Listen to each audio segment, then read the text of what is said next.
Baada ya muda mfupi huduma hiyo inaanguka.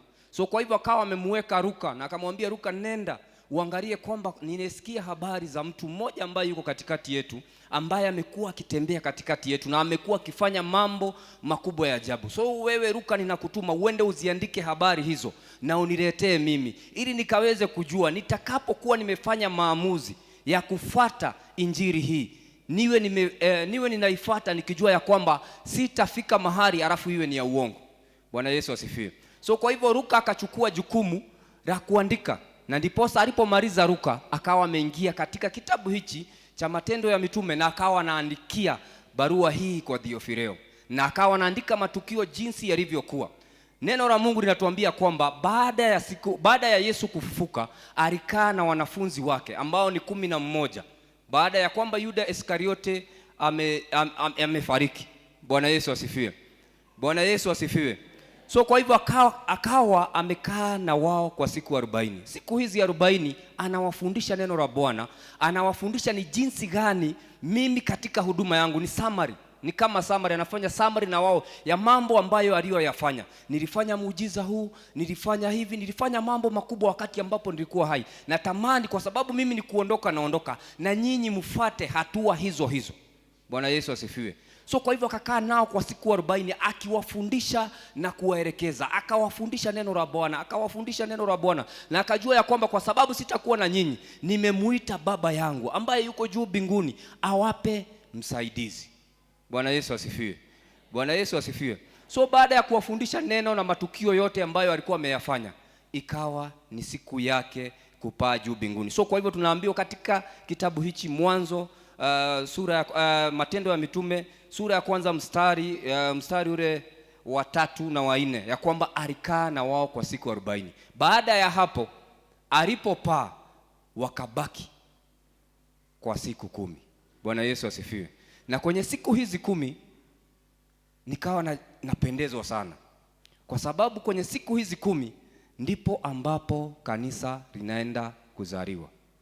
Bwana Yesu asifiwe. Hizi siku 10 neno la Bwana linasema ya kwamba msiondoke Yerusalemu. Kwa hivyo Yesu alipopaa walirudi, wakaenda wakaingia mahali ambapo kulikuwa na chumba cha juu na wakakaa humo. Neno la Bwana katika Matendo ya Mitume 1:15 Biblia inasema ya kwamba walikuwa watu yapata 120 wakakaa katika umoja. They were in one accord. 120 of them, 120 yao wakakaa katika chumba cha juu kwa siku 10. Na nataka uone timing ya Mungu na mipangilio ya Mungu jinsi ilivyo. Siku ya Pentekoste ilikuwa ni siku ambayo watu wote walikuwa wanaleta matunda yao ya kwanza ya shambani katika hekalu la Bwana. So in these 10 days Yesu amepaa na wao wamebaki, wakaunganika, wakakaa mahali pamoja katika maombi na ushirika, na wakawa kitu kimoja. Bwana Yesu asifiwe. Bwana Yesu asifiwe. Wakati ambapo walikaa pamoja kwenye siku hizi 10, wakaomba sana na wakamuita Mungu sana na wakashirikiana sana. Siku ya 10 ilipofika ilikuwa ni siku ya Pentekoste, na neno la Bwana linasema ya kwamba watu walitoka Yerusalemu, watu wakatoka Yudea, watu wakatoka Samaria, wakaja katika mji ule. Bwana Yesu asifiwe. Bwana Yesu asifiwe. Haya ni matukio ambayo yanatokea kabla ya Roho Mtakatifu wa Mungu kushuka na kabla ya kanisa kuzaliwa. So nikawa najiuliza, waliomba kiasi gani, ama ni mambo gani hayo ambayo waliyafanya in those 10 days? Na Roho wa Mungu akawa ananifunulia na kuniambia wakati ambapo mtumishi wa Mungu ambaye alikuwa anaitwa Elia akiwa katika ule mlima, na akawa anamuita Mungu sana kuhusu mvua ambayo ilikuwa imekaa kwa miaka 3.5 bila kunyesha. Neno la Mungu linatuambia kwamba Elia aliomba mara 7. Bwana Yesu asifiwe. Akaomba mara ya kwanza, akaomba mara ya pili, na alipokuwa naomba kila akiomba alikuwa anamtuma mtumishi wake, anamwambia nenda ukaangalie kama kuna jambo lolote ambalo limetendeka, kama kuna dalili yote ya mvua. Bwana Yesu asifiwe. Na nilipopata ufunuo huo nikagundua ya kwamba Elia aliomba sana. akaomba sana kwa juhudi. Nikaboro ama nikaomba neno hilo na nikarilete kwenye siku hizi 10. Nikajua ya kwamba watu hawa ambao ni 120 kwenye siku hizi 10 waliomba maombi ambayo yalikuwa yanaombwa na Elia. Bwana Yesu asifiwe. Kwa sababu kuna kitu ambacho kinafaa kizaliwe. Na nikagundua ya kwamba kulingana na desturi ya Kiyahudi, neno la Bwana linasema kuhusu Elia ya kwamba alipiga magoti na akaweka kichwa chake katikati ya miguu. Bwana Yesu asifiwe. Bwana Yesu asifiwe. Na hii ndiyo position ambayo akina mama wa Kiyahudi walikuwa wanakaa wakijifungua. Bwana Yesu asifiwe. Bwana Yesu asifiwe. Sijui kama tuko pamoja. This is the same position ambayo akina mama wa Kiyahudi walikuwa wanakaa wakijifungua. So for this ndio huu muujiza wa Elia ukaweze kutimilika. Kuna position ambayo alikuwa anahitaji akae ili kukaweze kile kizuizi ambacho kilikuweko ya kwamba 3.5 years akuje kuwa na mvua, lazima alikuwa ombe in that position na aitane kwa juhudi. So I'm borrowing that ya kwamba in these 10 days hao watu lazima kanisa lizaliwe. Kuna kitu ambacho kinahitaji kuzaliwa. Kwa hivyo kwenye hizi siku 10 hao watu walikaa na wakamuita Mungu kwa juhudi sana. Na walipomuita Mungu kwa juhudi sana, kukakuwa na breakthrough. Bwana Yesu asifiwe. Bwana Yesu asifiwe. Tunasema kuhusu kumuita Roho Mtakatifu wa Mungu. Na hapa neno la Mungu linasema ya kwamba they were 120. Roho wa Mungu akaja, akashuka. Neno la Bwana linasema ya kwamba mbingu zikafunguka, kukawa na uvumi kama upepo, na juu yao kukaonekana ndimi kama ndimi za moto. Roho wa Mungu akawashukia, wote wakaongea kwa lugha tofauti tofauti. Ukisoma katika kitabu cha Matendo ya Mitume 10 Matendo ya Mitume 2 mstari ule wa kwanza, mstari wa ngapi? Mstari wa 5. Tusome mstari wa 5 kwa sababu mstari wa kwanza unasema kwamba ilikuwa ni siku ya Pentekoste na watu walikuwa wametoka katika sehemu mbalimbali. Na Mungu anajua ya kwamba kwa sababu kanisa linataka lizaliwe, ninataka mashahidi wengi washuhudie siku hii ya leo ya kwamba kanisa limezaliwa, na kano na hivyo kukue na converts, watu wengi wabadilishwe ili kazi hii iwe rahisi. Bwana Yesu asifiwe. Katika mstari wa 5 anasema ya kwamba na walikuwako Yerusalemu ya Wayahudi wakikaa, watu wataua, watu wa kila taifa chini ya mbingu. So ndio hiyo Roho Mtakatifu anaenda kuzaliwa, ama ndio hiyo Roho Mtakatifu anaenda kushuka. Lakini katika Yerusalemu kukawa kumekuja watu wengi wa kila wa mataifa mbalimbali. Basi sauti hii iliposikiwa, mkutano walikutanika, wakashikwa na fadhaa kwa kuwa kila mmoja aliwasikia wakisema kwa lugha yake mwenyewe. Wakashangaa wote, wakastaajabu, wakaambiana, tazama, hawa wote wasemao si wa Galilaya? Bwana Yesu asifiwe. Nikawa nashangaa kwa sababu Roho Mtakatifu wa Mungu aliposhuka juu yao, waliongea kwa lugha tofauti tofauti, na kukawa na kelele nyingi sana. Watu wakaanza kusongea watake kujua ni mambo gani haya ambayo yanaendelea mahali hapa. Na nikashangazwa sana kwa sababu kwenye watu ambao walikusanyika, neno la Bwana, they were religious people, watu ambao ni wataua walikusanyika. Na nikachukulia ya kwamba lazima kulikuwa na Mafarisayo, lazima kulikuwa na Masadukayo, lazima kulikuwa na wale ambao walikuwa wamemsulubisha Mungu, lazima kulikuwa na waandishi wa sheria, watu ambao walikuwa wamesoma, watu ambao walikuwa wana mambo makubwa makubwa, na watu ambao walikuwa wanaijua injili kiundani, watu ambao walikuwa wamefanya research. Wakakusanyika kwa sababu ya zile kelele, wakawa wamekusanyika. Bwana Yesu asifiwe. Na kuna wale ambao walikuwa kwenye lile kundi, wakawa wanawadhihaki, wanasema si watu hawa wamelewa? Hayo ndio maneno ya kwanza kabla ya Petro kusimama na ujasiri mwingi na kulinena neno la Bwana. Bwana Yesu asifiwe. What happened? Ya kwamba Roho Mtakatifu wa Mungu amewashukia, wamenena kwa lugha na wamesimama. Na Petro amesimama na akalinena neno la Bwana. What followed ni kwamba hata wale ambao walikuwa kinyume na wao, kwa sababu Biblia inasema siku hiyo watu 3,000 wakabadilika, wakaokoka na wakamjua Mungu. Kumaanisha nini? Hata hawa ambao walikuwa wanawadhihaki, hata hawa ambao walikuwa wanawacheka, hata wale ambao walimsulubisha Yesu, hata wale ambao walikuwa ni Mafarisayo na Masadukayo, wakati ambapo Roho wa Mungu alishuka juu ya watu hawa na wakaomba, wakati ambapo Petro alisimama na akahubiri neno la Bwana, hakuna yoyote ambaye alikuwa kwenye lile kusanyiko angeweza kujizuia mamlaka ambayo yalikuja na Roho Mtakatifu wa Mungu. Bwana Yesu asifiwe. Na hapo siku hiyo watu 3,000 wakabadilishwa na wakamfuata Kristo. Bwana Yesu asifiwe. Hii ndiyo nguvu iliyoko kwenye Roho Mtakatifu wa Mungu. Wakati ambapo wamekujilia, wakati ambapo wamekushukia, una kipawa kizuri. Inawezekana umefanya degree, uko na degree, uko na diploma 2 ama 3. Inawezekana umefanya miaka 10 huduma. Inawezekana uko na mambo hayo yote makubwa. Lakini ukitembea peke yako hautaweza. Bwana Yesu asifiwe. The game changer, the difference, tofauti kwenye huduma itakuwa ni wakati ambapo Roho Mtakatifu atakubali kushuka juu yako akusaidie. Bwana Yesu asifiwe. Na neno la Mungu linaendelea kutuelezea kwamba baadaye kukokoka wengine watu 2,000. So kwa hivyo kusanyiko ambalo lilianza na watu 120, kusanyiko limeenda mpaka limefika zaidi ya watu 5,000 kwa kipindi kifupi, kwa sababu aliposimama kunena sio yeye alinena.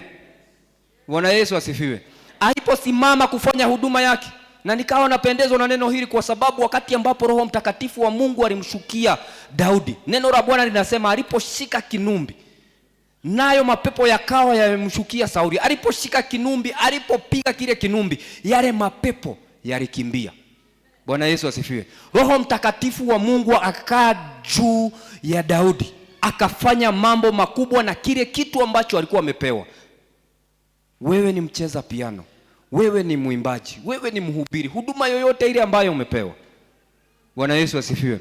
Ukiwa na Roho Mtakatifu wa Mungu, wakati wowote ule ukichukua ile huduma, Mungu atakuwa na kuinua, na watu watakuwa wanatii, na watu watakuwa wanabarikiwa, watu watakuwa wanainuliwa. Tunahitaji kutembea na Roho Mtakatifu wa Mungu. Tunahitaji kukaa karibu na Roho Mtakatifu wa Mungu. Tunahitaji kunyenyekea. Tunahitaji kukaa chini ya miguu ya Mungu wetu akaweze kutusaidia kumpokea Roho Mtakatifu wa Mungu ambaye atatuongoza na kutuelekeza na kutufikisha katika viwango ambavyo tunatamani kufika, katika viwango ambavyo yeye mwenyewe amekusudia kutufikisha.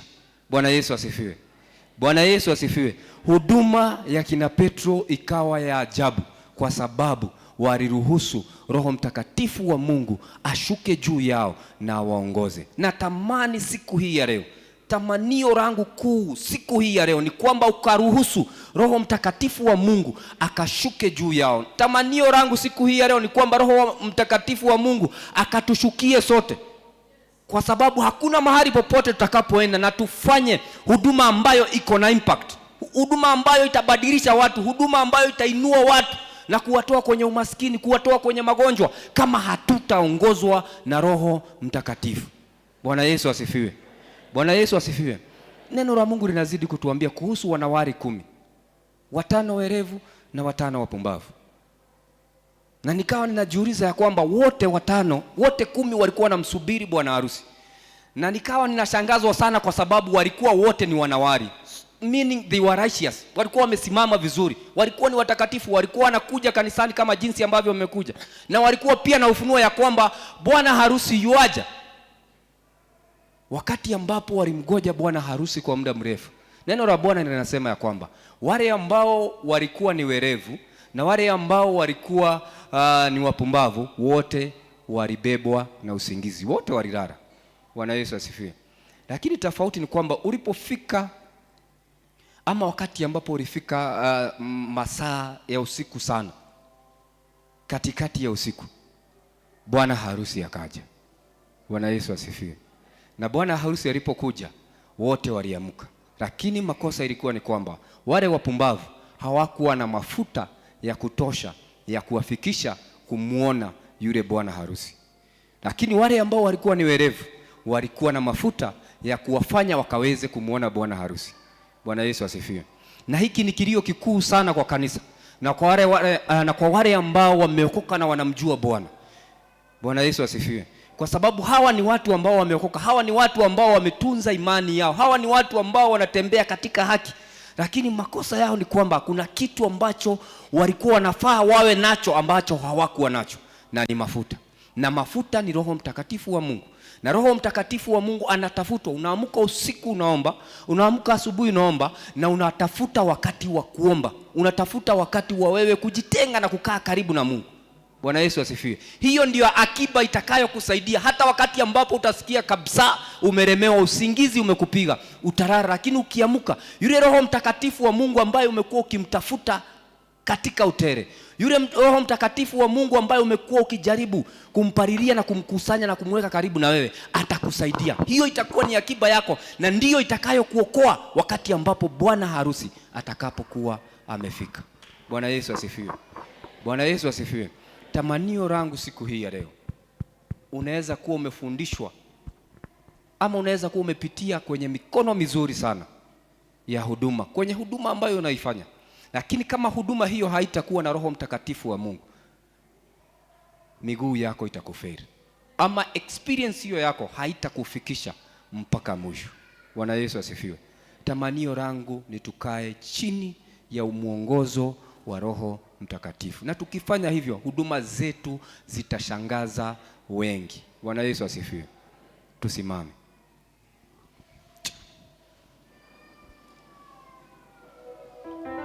Natamani ukamwambie Bwana, tamanio langu ni kwamba siku hii ya leo nimeingia nyumbani mwako, sitatoka jinsi ambavyo nimeingia. Tamanio langu ni kwamba huduma yangu sitaifanya na ujanja wangu, sitaifanya na experience yangu, sitaifanya na kwamba nimefundishwa ama nimeboreshwa ama nimetengenezwa na watu ambao ni maarufu na watu ambao wamefanya mambo makubwa. Tamanio langu ni kwamba nikashuke miguuni pako na Roho wako Mtakatifu akaweze kuniongoza. Tamanio langu nisijiongoze mimi. Tamanio langu sio kwamba ati niko vizuri ama ninafaa sana.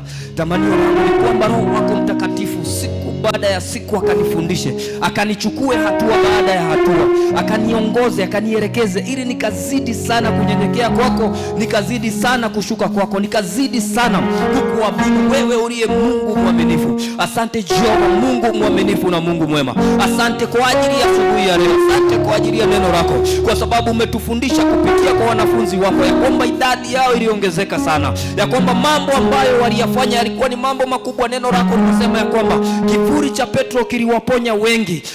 Jehova, kwa sababu Roho wako Mtakatifu alikuwa juu yao na wakafanya mambo makubwa, wakawa washuhuda wakuu kwenye Yerusalemu, Samaria, Jehova Mungu mwaminifu, na Yudea yote, wakawa washuhuda wakuu katika jina la Yesu Kristo. Katika nyakati zetu Jehova, tunatamani ya kwamba tusiweze kujiongoza, tunatamani ya kwamba Roho wako Mtakatifu akaweze kuwa ndio mwongozo wetu, na kwa sababu umeweka ahadi ya kwamba katika nyakati zetu utatumwagia Roho wako Mtakatifu ambaye atatusaidia Jehova kufanya mambo makubwa ya ajabu.